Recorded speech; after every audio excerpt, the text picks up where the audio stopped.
Hello students, welcome to Archana's Social Science Education.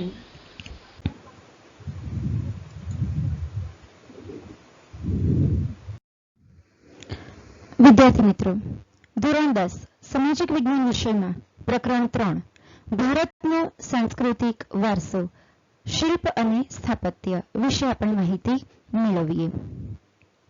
Bharat તેના સમૃદ્ધ સાંસ્કૃતિક વારસાના કારણે વિશ્વભરમાં જાણીતું છે. શિલ્પ અને સ્થાપત્યની વિવિધતાએ ભારતના ઇતિહાસને નવી ઓળખ આપી છે. આપણી જે સંસ્કૃતિ છે, જે સમૃદ્ધ છે, ગૌરવશાળી છે, તો આપણે આ સમૃદ્ધ ગૌરવશાળી સંસ્કૃતિને કારણે, સાંસ્કૃતિક વારસાને કારણે ભારત એ વિશ્વભરમાં જાણીતું બન્યું છે. આપણા આ સાંસ્કૃતિક વારસામાં આપણે શિલ્પ અને સ્થાપત્યનો સમાવેશ કરી શકીએ. તો શિલ્પ અને સ્થાપત્યનો આપણો જે ભવ્ય વારસો છે, એ વારસાની વિવિધતાએ ભારતના ઇતિહાસને નવી ઓળખ આપી છે. ભારતનું પ્રાચીન સિંધુકાલીન નગર આયોજન, સિંધુ ખીણની સંસ્કૃતિ ધરાવતું આપણું જે પ્રાચીન નગર આયોજન છે, તો સિંધુકાલીન નગર આયોજન સમકાલીન વિશ્વના એટલે કે અર્વાચીન આધુનિક વિશ્વના નગર આયોજન કરતા પણ ઘણું ચડિયાતું હતું. આપણા ભારતનું જે પ્રાચીન સિંધુકાલીન નગર આયોજન હતું, તે અત્યારના વર્તમાન સમયના આખા વિશ્વના નગર આયોજન કરતા પણ ઘણું ચડિયાતું હતું. તેની ગૌરવભેર નોંધ લઈ શકાય. હવે આપણે શિલ્પ અને સ્થાપત્ય વિશે માહિતી મેળવીએ. સૌથી પહેલા આપણે જોઈશું શિલ્પકલા. શિલ્પ સામાન્ય રીતે શિલ્પનો અર્થ થાય છે મૂર્તિ, પ્રતિમા વગેરે. જેમ કે પથ્થરમાંથી બનાવેલું શિલ્પ હોય, લાકડામાંથી બનાવેલું પણ શિલ્પ હોય કે મૂર્તિ હોય, અથવા વિવિધ પ્રકારની ધાતુઓમાંથી બનાવેલી મૂર્તિ કે પ્રતિમાઓને પણ શિલ્પ કહેવામાં આવે છે. તો આ શિલ્પ બનાવનાર ને શિલ્પી કહેવાય. જે મૂર્તિઓ બનાવે, મૂર્તિકાર મૂર્તિઓ બનાવે, પથ્થરમાંથી બનાવે, લાકડામાંથી મૂર્તિ બનાવે કે ધાતુમાંથી મૂર્તિ બનાવે, તો આ મૂર્તિ બનાવનાર મૂર્તિકાર ને શિલ્પી તરીકે ઓળખવામાં આવે છે. આ શિલ્પી પોતાના કૌશલ્ય અને આવડતની છીણી અને હથોડી વડે, કયા બે સાધનો વડે?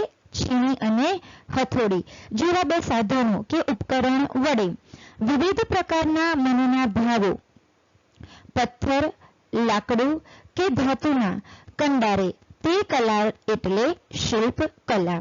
એટલે શિલ્પીના મનમાં જે ભાવ આવે, દાખલા તરીકે તેના મનમાં શ્રી કૃષ્ણની કોઈ મૂર્તિ બનાવવાનો ભાવ જાગે, તો તે પથ્થરમાંથી, લાકડામાંથી અથવા ધાતુમાંથી શ્રી કૃષ્ણની મૂર્તિ બનાવે, તેનું શિલ્પ બનાવે. કોઈ પ્રાણીનું શિલ્પ પણ તે બનાવે. તો શિલ્પીના મનમાં જે ભાવો ઉત્પન્ન થાય, તો એ વિવિધ પ્રકારના ભાવોને શિલ્પી પોતાના મનના વિવિધ ભાવોને છીણી અને હથોડી જેવા ઉપકરણો દ્વારા પથ્થર, લાકડું કે ધાતુના એ ભાવોને કંડારે છે. તો તેવી તેની એ કલાને શિલ્પકલા તરીકે ઓળખવામાં આવે છે. શિલ્પકલામાં શિલ્પીનું કૌશલ્ય પ્રયોજાય છે. પરીક્ષામાં પૂછાય છે આ પ્રશ્ન, શિલ્પકલામાં કોનું કૌશલ્ય પ્રયોજાય છે? તો શિલ્પીનું કૌશલ્ય પ્રયોજાય છે. પ્રયોજાયું એટલે કે જોવા મળે છે. શિલ્પકલામાં કોનું કૌશલ્ય જોવા મળે છે? કોની સ્કિલ જોવા મળે છે? તો શિલ્પીનું કૌશલ્ય જોવા મળે છે. ત્યાર પછી હવે આપણે સ્થાપત્ય વિશે માહિતી મેળવીએ. સ્થાપત્ય કલા સામાન્ય રીતે સ્થાપત્યનો સરળ અર્થ થાય છે બાંધકામ. કોઈ પણ વસ્તુનું બાંધકામ કરવું. દાખલા તરીકે મકાનોનું બાંધકામ, મંદિરોનું બાંધકામ, મસ્જિદોનું બાંધકામ, કિલ્લાઓનું બાંધકામ, રાજમહેલોનું બાંધકામ, કુવાઓનું બાંધકામ. તો આવી કોઈ વિવિધ ચીજ વસ્તુઓ, કોઈ બાબતોનું, કોઈક વસ્તુઓનું બાંધકામ કરવું, તો તેને સ્થાપત્ય કહેવામાં આવે છે. તો સ્થાપત્યનો સરળ અર્થ થાય છે બાંધકામ. સંસ્કૃત ભાષામાં સ્થાપત્ય માટે વાસ્તુ શબ્દ વપરાય છે. સંસ્કૃત ભાષામાં સ્થાપત્ય માટે કયો શબ્દ વપરાય છે? વાસ્તુ શબ્દ વપરાય છે. આ વાસ્તુ શબ્દ ખૂબ જ પ્રચલિત છે. આ અર્થમાં મકાનો, નગરો, કુવાઓ, કિલ્લાઓ, મિનારાઓ, મંદિરો, મસ્જિદો, મકબરાઓ વગેરેના બાંધકામને સ્થાપત્ય કહે છે. બીજી રીતે સ્થાપત્યની જો આપણે સંકલ્પના તેની વ્યાખ્યા કરીએ તો ઈંટ, રેતી, પથ્થરો, સિમેન્ટ, ચૂનો વગેરેનો ઉપયોગ કરી પૂર્વ આયોજન દ્વારા, એટલે કે પહેલેથી તેનું આયોજન કરવામાં આવે, પ્લાન તૈયાર કરવામાં આવે, લેઆઉટ તૈયાર કરવામાં આવે, તો પૂર્વ આયોજન દ્વારા બાંધકામ કરવાની કલાને સ્થાપત્ય કલા તરીકે ઓળખવામાં આવે છે. આ સ્થાપત્ય કલામાં સ્થાપતિનું કૌશલ્ય પ્રયોજાય છે. એટલે બાંધકામ કરનારને શું કહેવામાં આવે છે? સ્થાપતિ તરીકે ઓળખવામાં આવે છે. મકાનોનું બાંધકામ કરે તો તેને સ્થાપતિ કહેવાય. નગરો, કિલ્લાઓ, કુવાઓ, મંદિરો, મસ્જિદો વગેરેનું જે બાંધકામ કરનાર છે તેને સ્થાપતિ કહેવામાં આવે છે. તો આ સ્થાપત્ય કલામાં સ્થાપતિનું કૌશલ્ય જોવા મળતું હોય છે. તો આ સ્થાપત્ય કલાને આધારે આપણે પ્રાચીન ભારતનું નગર આયોજન વિશે માહિતી મેળવીશું. પ્રાચીન ભારતના નગર આયોજન વિશે જોઈએ આપણે. ભારત પ્રાચીન સમયથી નગર આયોજનમાં નિપુણતા ધરાવે છે. પુરાતત્વીય ઉત્ખનન કરતા, એટલે કે પ્રાચીન જે સ્થળો છે એ પ્રાચીન સ્થળોનું ઉત્ખનન કરવું, એટલે કે તેનું ખોદકામ કરવું. તો પ્રાચીન સ્થળોના ખોદકામ દરમિયાન આવા ઘણા નગરો ના અવશેષો આપણને, પ્રાચીન નગરોના અવશેષો આપણને મળી આવ્યા છે. આ નગરોના મુખ્ય 3 વિભાગો પડે છે. પહેલો વિભાગ છે શાસક અધિકારીઓનો ગઢ. શાસક અધિકારીઓનો ગઢ, જેને સિટાડેલ અથવા તો સિટાડેલ તરીકે પણ ઓળખવામાં આવે છે, જેનો સામાન્ય અર્થ થાય છે રાજમહેલ. શાસક જે રાજ્યનું શાસન કરે, તો તે શાસન કરનાર શાસક અધિકારી, તેને આપણે સામાન્ય રીતે રાજા કહીએ છીએ. તો એ રાજાનો જે મહેલ હોય તો તે રાજમહેલ. તો પ્રાચીન સમયના નગર આયોજનના જે 3 વિભાગો પડે છે એમાં પહેલો વિભાગ છે રાજાનો રાજમહેલ, એટલે કે શાસક અધિકારીઓનો ગઢ, સિટાડેલ અથવા સિટાડેલ. બીજો વિભાગ છે અન્ય અધિકારીઓના આવાસો ધરાવતું ઉપલું નગર. પહેલો વિભાગ કયો છે? તો પહેલો વિભાગ છે સિટાડેલ, એટલે કે રાજમહેલો. બીજો વિભાગ છે અન્ય અધિકારીઓના આવાસો ધરાવતું ઉપલું નગર. આવાસો ધરાવતું ઉપલું નગર એટલે રાજાના જે મંત્રીઓ હોય, અધિકારીઓ હોય, તો તેમના મકાનોનું જે નગર કહેવાય તો તે ઉપલું નગર કહેવાય. તો બીજો વિભાગ પડ્યો છે અન્ય અધિકારીઓના આવાસો ધરાવતું ઉપલું નગર. ત્રીજો વિભાગ છે સામાન્ય નગરજનો, એટલે કે પ્રજાજનો. નગરજનો એટલે પ્રજાજનો ના આવાસ ધરાવતું નીચલું નગર. ત્રીજો વિભાગ કયો છે? સામાન્ય પ્રજાજનોના, એટલે કે નગરજનોના આવાસ ધરાવતું નીચલું નગર. તો પ્રાચીન ભારતના નગર આયોજનના 3 વિભાગ પડે છે. એક છે સિટાડેલ, એટલે કે રાજાનો મહેલ. બીજો છે ઉપલું નગર, એટલે કે અધિકારીઓના મકાનોનું નગર. ત્રીજું છે સામાન્ય પ્રજાજનોનું નગર, એટલે નીચલું નગર. શાસક અધિકારીઓનો ગઢ જે ઊંચાઈ ઉપર બાંધવામાં આવતો હતો, હંમેશા તે ઊંચાઈ ઉપર રહેતો. રાજાનો મહેલ, શાસક અધિકારીઓનો ગઢ હંમેશા ઊંચાઈ પર રહેતો અને તેના ફરતે રક્ષણાત્મક દિવાલો બાંધવામાં આવતી. ત્યાર પછી આવતું ઉપલું નગર. આ ઉપલા નગર ફરતે પણ રક્ષણાત્મક દિવાલોથી સુરક્ષિત આ ઉપલા નગરને પણ રખાતું હતું, જેમાં અધિકારીઓના મકાનો રહેતા. અહીંથી 2 થી 5 ઓરડાવાળા મકાનો મળી આવ્યા છે. આ ઉપલા નગરના જે મકાનો હતા તેમાં 2 થી 5 ઓરડાવાળા મકાનો મળી આવ્યા છે. મોટે ભાગે એમ કહેવાતું કે આ અધિકારીઓના મકાનો 2 માળના રહેતા અને 2 થી 5 અથવા તો 5 થી 7 ઓરડાવાળા પણ હતા. ત્યાર પછી નીચલા નગરના મકાનો મુખ્યત્વે હાથે ઘડેલી કાચી ઈંટો ના બનાવેલા હતા. 1 માળના હતા, 2-3 ઓરડાવાળા. સિંધુ ખીણની સંસ્કૃતિની પ્રજાએ સ્થાપત્યના ક્ષેત્રે તે સમયની બધી સંસ્કૃતિઓ કરતા સુંદર અને વ્યવસ્થિત એવા કેટલાક નગરો વિકસાવ્યા હતા. કોણે? સિંધુ ખીણની સંસ્કૃતિના લોકોએ, સિંધુ ખીણની સંસ્કૃતિની પ્રજાએ ખૂબ જ સુંદર અને વ્યવસ્થિત અનેક નગરો વિકસાવ્યા હતા. એ પૈકી 2 આપણે નગર વિશે, 2 નગર રચનાઓ વિશે આપણે અહીં માહિતી મેળવીશું. મોહેંજો-દડોની નગર રચના અને બીજું આપણે હડપ્પાની નગર રચના. આ 2 મહત્વના નગર આયોજનો કે નગર રચના વિશે આપણે માહિતી મેળવીશું. પહેલા આપણે જોઈએ મોહેન્જો દડો. ઈસવીસન 1922ના વર્ષમાં, આ વર્ષ યાદ રાખવાનું છે વિદ્યાર્થી મિત્રો. કયું વર્ષ છે?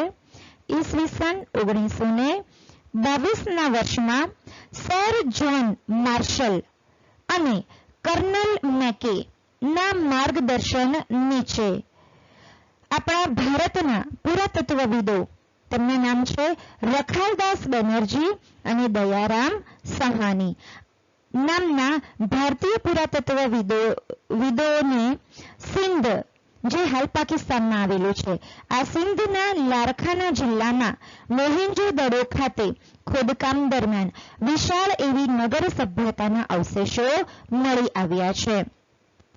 મોહેન્જો દડોનો અર્થ થાય છે મરેલાનો ટેકરો. પરીક્ષામાં 1 માર્ક્સના સવાલ માટે યાદ રાખવાનું છે, મોસ્ટ એમપી. મોહેન્જો દડોનો અર્થ શું થાય છે? તો મોહેન્જો દડોનો અર્થ થાય છે મરેલાનો ટેકરો. મોહેન્જો દડોનો અર્થ છે મરેલાનો ટેકરો, એવો થાય છે. આ મોહેન્જો દડોની નગર રચનાના આપણે મકાનો વિશે માહિતી મેળવીએ. મોહેન્જો દડો નગર આયોજનની દ્રષ્ટિએ ઘણું જ સર્વોત્તમ હતું, શ્રેષ્ઠ હતું. મોહેન્જો દડોના મકાનો નગર આયોજનની દ્રષ્ટિએ શ્રેષ્ઠ હતા. મકાનો પૂર અને ભેજથી બચવા ઊંચી પીઠિકા ઉપર બાંધવામાં આવતા હતા. ઊંચી પીઠિકા એટલે કે ઓટલા ઉપર પ્લિન્થ ભરીને, અત્યારે જે મકાનોના જમીન ખોદીને પાયા નાખવામાં આવે, પછી પ્લિન્થ ભરવામાં આવે, ઓટલો બનાવવામાં આવે અને ત્યાર પછી મકાનનું બાંધકામ થાય, તો આવી જ વ્યવસ્થા પ્રાચીન સમયમાં મોહેન્જો દડોના નગરોમાં પણ જોવા મળે છે. તો મોહેન્જો દડોના નગરોમાં તમામ મકાનો પૂર અને ભેજથી બચવા ઊંચી પ્લિન્થ અથવા પીઠિકા એટલે કે ઓટલા ઉપર બાંધવામાં આવતા હતા. શ્રીમંતોના મકાનો 2 માળના રહેતા. કેટલા માળના? શ્રીમંતોના મકાનો 2 માળના અને 5 કે 7 ઓરડાવાળા રહેતા હતા. એટલે કે રાજાના મહેલ પછી અધિકારીઓના મકાનો. આ અધિકારીઓ મોટેભાગે શ્રીમંતો કહેવાતા હતા. તો આ શ્રીમંતોના મકાનો 2 માળના અને 5 થી 7 ઓરડાવાળા રહેતા હતા. જ્યારે સામાન્ય વર્ગના એટલે કે પ્રજાજનોના મકાનો 1 માળના. સામાન્ય પ્રજાના મકાનો કેટલા માળના? 1 જ માળના અને 2 કે 3 ઓરડાવાળા, 2 અથવા 3 ઓરડાવાળા હતા. સમગ્ર નગરના ફરતે દિવાલની રચના કરવામાં આવેલી હતી. એટલે કે સમગ્ર આખા આ નગર ફરતે રક્ષણાત્મક દિવાલની પણ રચના કરવામાં આવી હતી. મકાનના દરવાજા જાહેર રસ્તાને બદલે અંદર ગલીમાં પડતા હતા. મકાનોના દરવાજા, અહીં તમે જમણી બાજુ તમે અહીંયા મોહેન્જો દડોનું ચિત્ર જોઈ શકો છો. નગર રચનાનું ચિત્ર આ છે. મોહેન્જો દડોની નગર રચનાનું ચિત્ર છે, જેમાં મકાનોના જે દરવાજા હતા એ દરવાજા એ મુખ્ય રસ્તા એટલે માં પડવાને બદલે અંદર ગલીઓમાં પડતા હતા. દરેક મકાનમાં કોઠારો હતા. કોઠારો એટલે કે અનાજનો સંગ્રહ કરવાનું સ્થાન, ઓરડો, જ્યાં અનાજનો સંગ્રહ કરવામાં આવતો હતો. તો આ દરેક મકાનમાં એક ઓરડો એવો રહેતો જેમાં અનાજનો સંગ્રહ થતો, જેને કોઠાર કહેવાતું. તો દરેક મકાનમાં કોઠાર, રસોડું એટલે કે કિચન, રસોડું અને સ્નાનગૃહો એટલે કે બાથરૂમની વ્યવસ્થા પણ કરવામાં આવી હતી. તો તેના અવશેષો પણ મળ્યા છે. હવા ઉજાસ માટે બારી બારણાની પણ વ્યવસ્થા હતી. ત્યાર પછી આપણે મોહેન્જો દડોની નગર રચનામાં રસ્તાઓ વિશે માહિતી મેળવીએ. આ નગર રચનાનું વિશિષ્ટ લક્ષણ અહીં આવેલા રસ્તાઓ છે. રસ્તાઓ મોટે ભાગે મોહેન્જો દડો નગર રચનાની અંદર તૈયાર થયેલા રસ્તાઓ મોટે ભાગે 9.75 મીટર પહોળા હતા. એટલે આ રસ્તાઓની પહોળાઈ કેટલી હતી? 9.75 મીટર. પરીક્ષામાં પૂછાય છે આ પ્રશ્ન.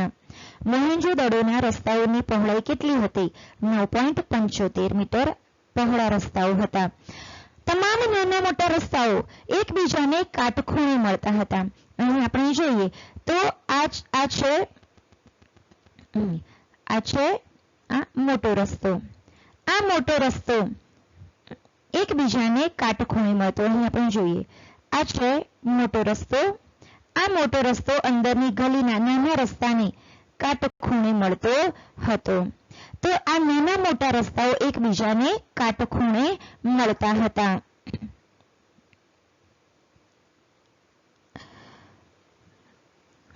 એકબીજાને કાટખૂણે મળતા આ રસ્તાઓ એટલા પહોળા હતા કે એકથી વધુ વાહનો એક સાથે પસાર થઈ શકતા હતા. તેટલા રસ્તાઓ પહોળા હતા કે એકથી વધુ વાહનો એક સાથે આ પહોળા રસ્તાઓ પર પસાર થઈ શકતા હતા.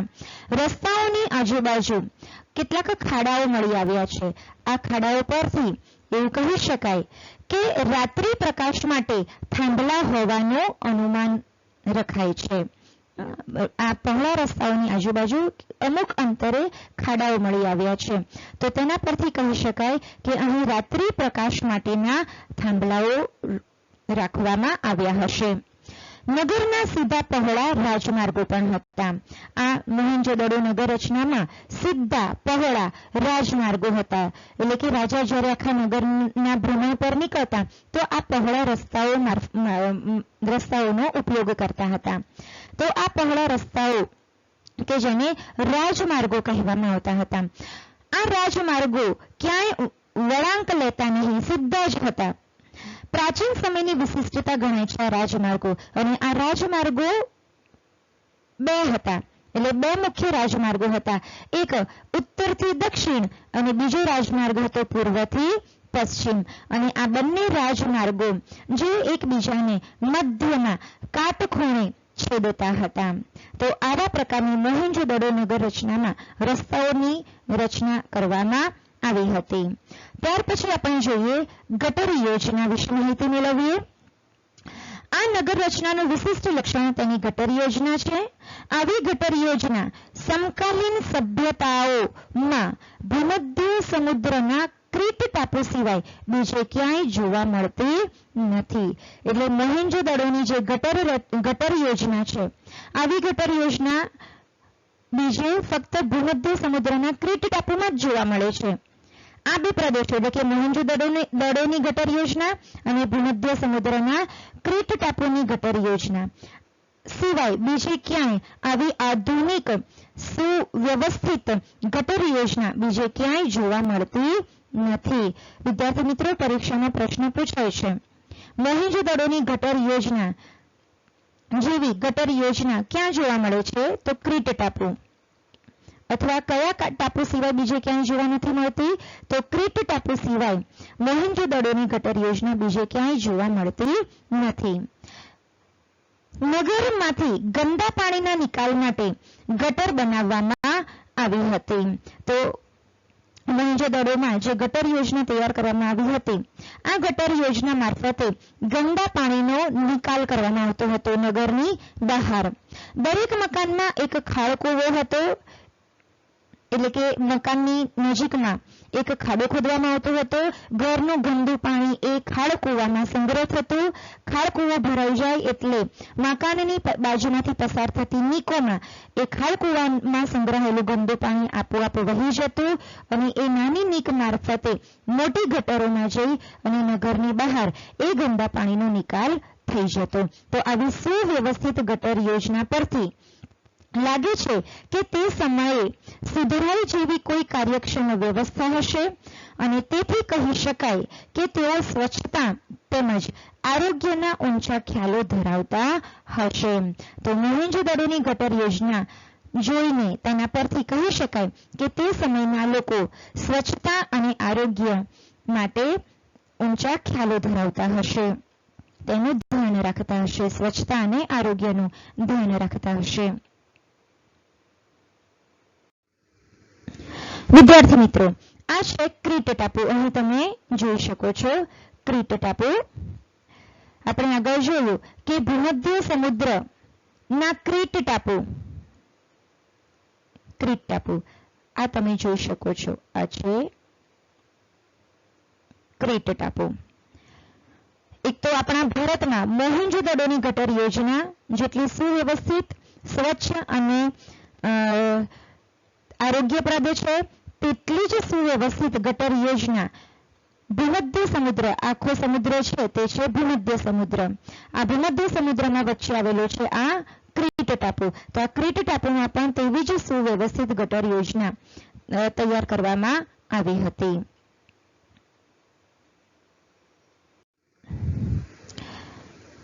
જાહેર સ્નાનાગારો વિશે આપણે માહિતી મેળવીએ. અહીંથી વિશાળ સ્નાનાગાર એટલે કે મોહેંજો-દડોની નગર રચનાના જે અવશેષો મળી આવ્યા છે તો તેમાં જાહેર વિશાળ સ્નાનાગાર પણ મળી આવ્યું છે. સ્નાનકુંડમાં સ્વચ્છ પાણી દાખલ કરવા માટેની અને ગંદુ પાણી બહાર કાઢવા માટેની પણ વ્યવસ્થા હતી. વિદ્યાર્થી મિત્રો, અહીં તમે જમણી બાજુ ચિત્રમાં જોઈ શકો છો. આ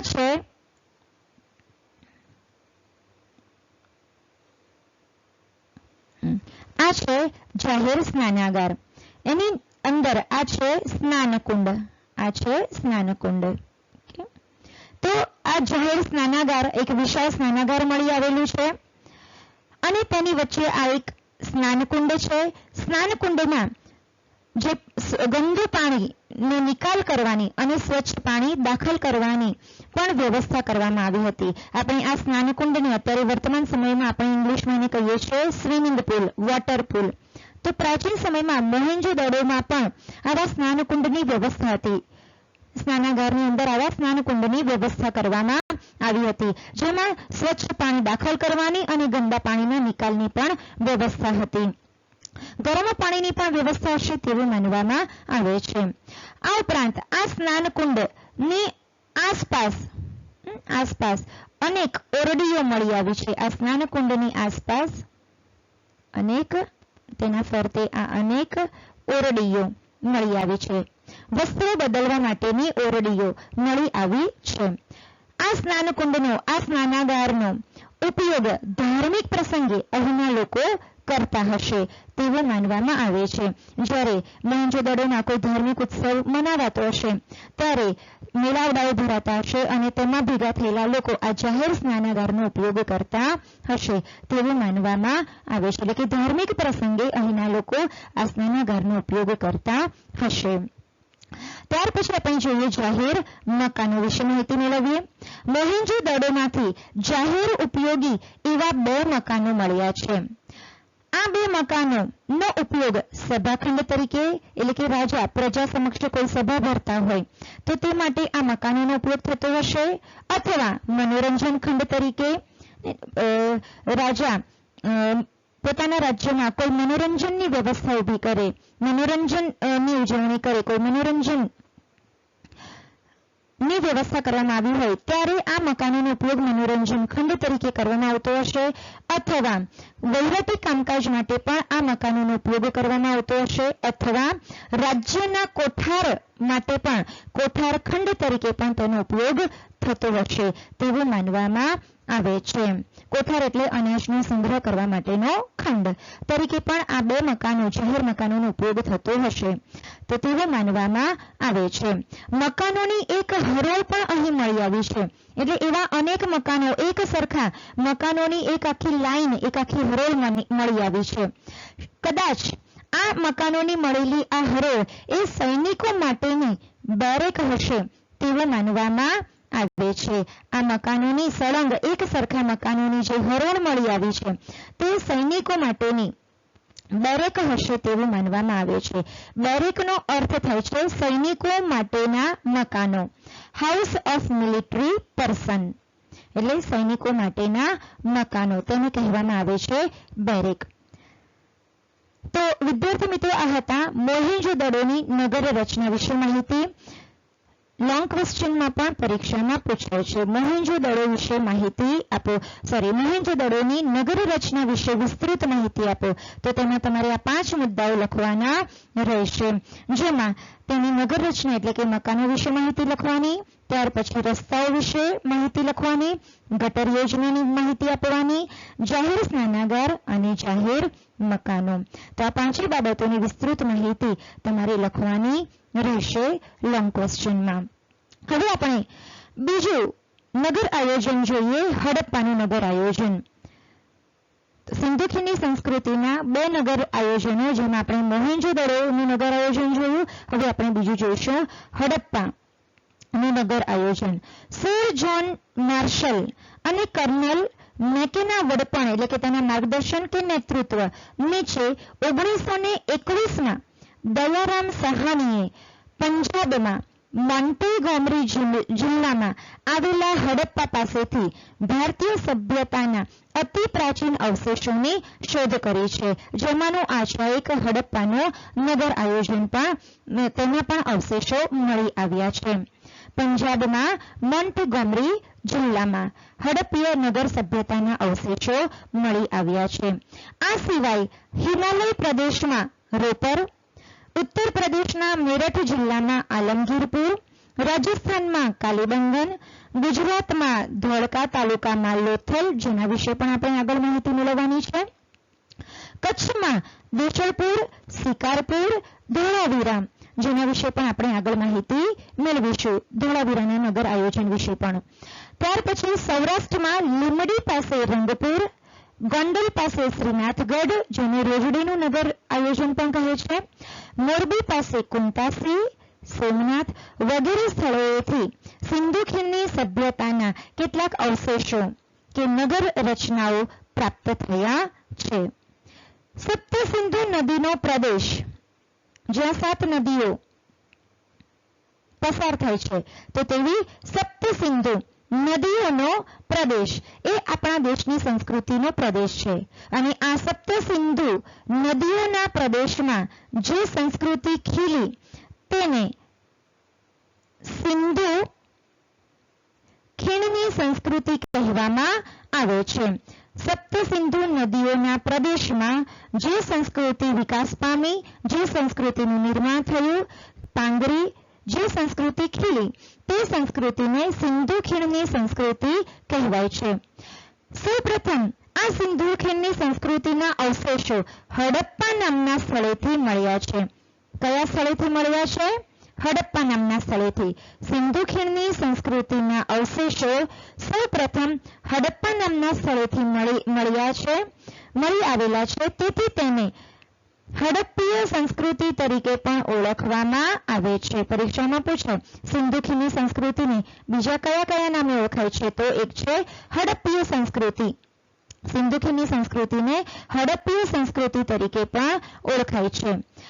આ સાથે આ સિંધુ ખીણની સંસ્કૃતિના સ્થળોએથી પાષાણના અને તાંબાના, પાષાણ એટલે કે પથ્થરના, અને તાંબાના ધાતુ છે, તાંબાની ધાતુ. તો આ હડપ્પીય સંસ્કૃતિના સ્થળેથી પાષાણના અને તાંબાના ઓજારો, ચીજ વસ્તુઓ વગેરે મળી આવ્યા છે. તેથી આ સિંધુ ખીણની સંસ્કૃતિને હડપ્પીય સંસ્કૃતિ પણ કહે છે. સાથે સાથે તેને તામ્રપાષાણ યુગની સંસ્કૃતિ પણ કહે છે.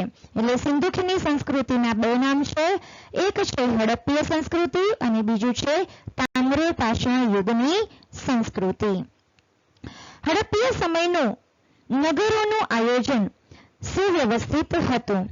તેના મોટા કોઠારો, કિલ્લેબંધી નોંધપાત્ર છે. એટલે કે આ હડપ્પીય સમયનું જે નગર આયોજન તે પણ મોહેંજો-દડોના નગર આયોજન જેવું જ સુવ્યવસ્થિત હતું, આયોજન પૂર્વકનું હતું. તેના રસ્તાઓ, તેના મકાનો, ગટર યોજના, જાહેર સ્નાનાગારો મોહેંજો-દડોની જેમ જ હડપ્પીય નગર આયોજનમાં પણ તેવા જ અવશેષો પ્રાપ્ત થયા છે. હડપ્પીય નગર આયોજનમાંથી પણ કોઠારો અને કિલ્લેબંધીના અવશેષો પણ નોંધપાત્ર છે.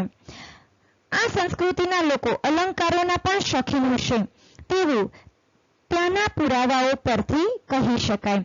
એટલે તેઓ અલંકારો ધારણ કરતા હશે અથવા તો અલંકારો ધારણ કરવાના શોખીન હશે તેવા પુરાવાઓ પણ હડપ્પીય સંસ્કૃતિના અવશેષોમાંથી પ્રાપ્ત થયા છે.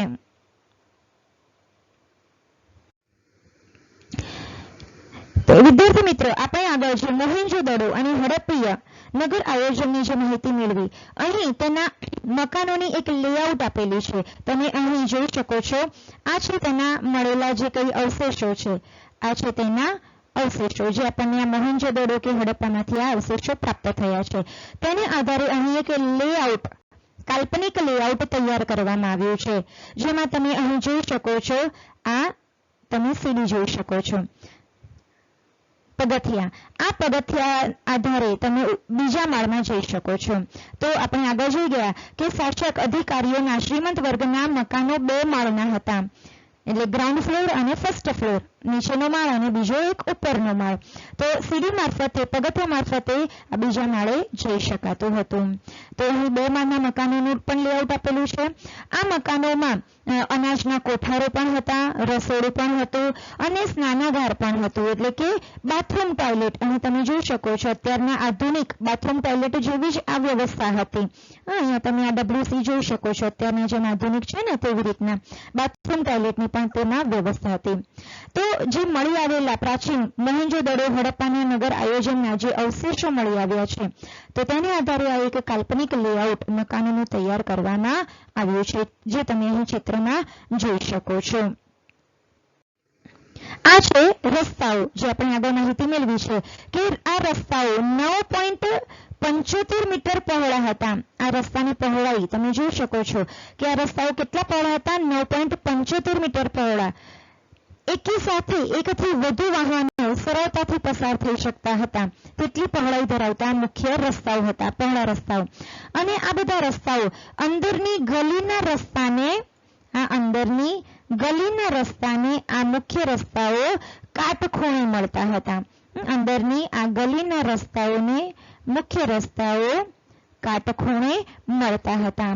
તો આવી રીતે રસ્તાઓની રચના કરવામાં આવી હતી. હડપ્પા અને મોહેંજો-દડોની નગર રચનામાં આવી સુવ્યવસ્થિત રસ્તાઓની પણ રચના થયેલી હતી. આ છે ગટર યોજના. મોહેંજો-દડોની નગર રચનાની ગટર યોજના વિશે આપણે આગળ માહિતી મેળવી કે મકાનોની નજીકમાં આવી નીકની વ્યવસ્થા કરવામાં આવી હતી. મકાનોમાં ખાળ કુવાઓ પણ હતા. એ ખાળ કુવાઓમાં ગંદુ પાણી જ્યારે ભરાય તો તેમાંથી એ ગંદુ પાણી આ મકાનોની નજીક જે નીક બનાવવામાં આવી હતી, આ નીકમાં એ ગંદુ પાણી વહી જતું અને નીકમાંથી મોટી ગટરોમાં આગળ જઈને આવી આ મોટી ગટરો મારફતે ગંદુ પાણી એ નગરની બહાર ઠાલવી દેવામાં આવતું હતું. અને આ રીતે મોહેંજો-દડોના મકાનો કે તેની નગર રચનામાં આ સુવ્યવસ્થિત સ્વચ્છતા અને આરોગ્યને ધ્યાનમાં રાખીને સુવ્યવસ્થિત આયોજનપૂર્વકની આ ગટર રચના તૈયાર કરવામાં આવી હતી. આ ગટર યોજનાને જોતા તે સમયના મોહેંજો-દડોના સમયના લોકો ની સ્વચ્છતા અને તેમના આરોગ્ય માટેના તેમના ઊંચા વિચારો કે ખ્યાલોને આપણે જાણી શકીએ છીએ કે સ્વચ્છતા અને આરોગ્ય બાબતે તેઓ ઊંચા ખ્યાલો ધરાવતા હશે તેવું આપણે માની શકીએ છીએ તેની સુઆયોજિત ગટર યોજનાને આધારે. ત્યાર પછી આપણે આગળ જોયું હતું મોહેંજો-દડોની નગર રચનામાં જાહેર સ્નાનાગારો નું આ ચિત્ર છે, જેમાં આ છે સ્નાનકુંડ. તો આ સ્નાનકુંડ કે જેમાં ગંદુ પાણીના નિકાલની અને સ્વચ્છ પાણીને દાખલ કરવાની પણ એક ચોક્કસ વ્યવસ્થા કરવામાં આવી હતી. અને આ સ્નાનકુંડના ફરતે ઓરડીઓ ના પણ અવશેષો તમે અહીં જોઈ શકો છો, જે વસ્ત્રો બદલવા માટેની ઓરડીઓની પણ વ્યવસ્થા કરવામાં આવી હતી. આ જાહેર સ્નાનાગારનો ઉપયોગ મોહેંજો-દડોની સંસ્કૃતિના લોકો ધાર્મિક પ્રસંગોએ કરતા હશે તેવું માનવામાં આવે છે. આ છે આખું મોહેંજો-દડોની નગર રચનાનું ચિત્ર તમે અહીં જોઈ શકો છો, જેમાં આ મોટા પહોળા રસ્તાઓ પણ જોઈ શકો છો. આ અંદરની ગલીઓના રસ્તાઓ પણ અહીં તમે જોઈ શકો છો. ત્યાર પછી અહીં નાના મોટા મકાનોની હરોળ જોઈ શકો છો. તેના જર્જરિત અવસ્થામાં અવશેષો મળી આવ્યા છે. તો આ છે મોહેંજો-દડોની આખી નગર રચનાનું ચિત્ર. તેના જે જર્જરિત અવસ્થામાં મળેલા જે અવશેષો છે તો તેનું આ છે આખું ચિત્ર. તો વિદ્યાર્થી મિત્રો, આજના વિડીયોમાં આપણે મોહેંજો-દડો અને હડપ્પાની નગર રચના વિશેની માહિતી મેળવીશું. ફરી મળીશું નવા વિડીયો સાથે. So, thank you for watching and stay tuned to Archana's Social Science Education videos.